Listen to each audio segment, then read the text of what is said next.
bismillah asalaamaaleykum mbokki jullit yu tedd yi ñu ngi leen di siyaara ci weeru koor wu tedd bi. Gannaaw loolu ñuy indi ay leeral ci groupe whatsapp bin ubbi tudde ko xam say farata lu war la.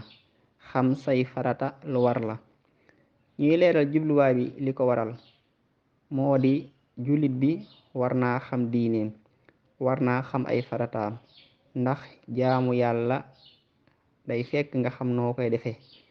kon nag yàlla gaal na képp ku nekk ab jullit mu xam farata ji war ci moom man koo joxe nañ ko diglee. ñu seetlu ñu bari yàlla dogal na amoon nan ngànt ban tollee ci jànguñu. ñeneen ñi itam jàng xaw naa jóg di jàngi xaw naa jafe ci ñoom, te teewul li yàlla gàlloon ci ñoom mu ñuy te mooy ñu war a xam seen farata, xam seen diine, loolu moom yàlla du ko teggi mukk. te awlay itam kon du mën nañ ni nit ki du ko am, ndax la ko ñor ci wàllu àddunaam ma ngi koy xamlu, ma ngi koy lijjanti. ñu am xalaatu ngir jàppalante dimbalante ngir jëmi yàlla ak jotal njàng lu yonent bi alayhi salaatu wasalaam. ñu indi groupe bi tudde ko xam say farata lu war la. ñu fas ko yéene amale nag ci anam boo xam ni dana jàpp ni te mooy fas yéene tàmbulee leeral li njëkk a war ci mu kàllaf, te nag lépp ñu koy sukkandikoo ci waxi yonent bi, waxi alquran, waxi sëriñ Tuuba ak boroom xam-xam yi ni doyloo. di ko leeral nag ci làmmiñu olof ci kàttanug yàlla ngir dégg gi ak xam gi gën a jàpp ni kenn ku nekk xam ko, xàmmee ko, ràññee ko ci kàttanug yàlla. kon lii moo andi ñu indi groupe bii tudde ko xam say farata. kon lu war la ci bépp jullit, ndax sëriñ Tuuba wax nañu ci tasawudu sixaar ni am na boroom xam-xam bu màgg bu ragal yàlla. sëriñ Tuuba moo ko seedeel loolu.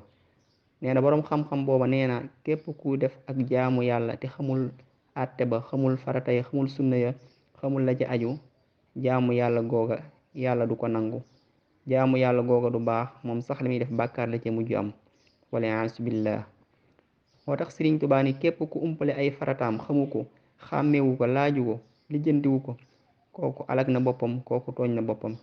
ngir ñu mucc ci alkande jooju, ngir ñu mucc ci tuskare googu, ngir ñu xam suñ farata ba bàkkaaru réer teggeeku ci ñun, lii moo andi jubluwaay ñu andi groupe bi. incha allah foo toll foo nekk sa kër mën ngaa xam say farata ci làmmiñ olofu leer ci kàttanu yàlla incha allah. kon képp ku bëgg a tàbbi ci groupe bi ubbil nañ ko suñuy buntu ngeen ñu jàngalante xam suñuy farata yi nga xam ne lu war la. groupe bi nag di xam say farata ubbil nañ ko ñépp, rawatina nag waajur yi nga xam ni jàppoon na ni jàng wees na te lu bari ci seen diine jombul, xamuñu ko nan ko waroon a xame. muy góor ñi di jigéen ñi, di yaay yi, di maam yi ak rakk yi ak ndijaay yi, macha allah ak ñëpp. kon daal li tax ñu andi ko mooy ñu xam suñ farata, xam suñ diine ci anam bu yomb bu gaaw ci kàttanug yàlla. groupe bi nag di xam say farata incha allah fas ñu ci yéene tàbbal lenn lu may lu jëm ci wàllu xam sa diine ak say farata, ak ay ñaan yoo xam ni nit ki bu ko xamee dana ko jariñ àdduna ak àllaaxira, ak ay laayante biir ak i digle ak yu ci aju incha allah. lu may loolu du tàbbi ci groupe bi ci kàttanug yàlla. moo tax sax ñoom xalaatu def ko noo xam ni kenn du mën a tàbbal lenn ci groupe bi ak lu mën a doon, dañ ko bàyyeek ñi ko jiite rek incha allah. kon fas nañ yéene tàmbali njàngale mi àllarba ci kàttanug yàlla. yàlla na yàlla moo dimbali ñu ban mottali mboolem yéene yi te defal ñu ci lu kawe ci njortu te nangul ñu liggéey bi ci mbaaxam, ci barkeb yonent bi, barkeb alquraanu karim, barkeb weeru kooru tedd wi, barkeb sëriñ Tuuba. wassalaamu aleykum wa rahmatullah.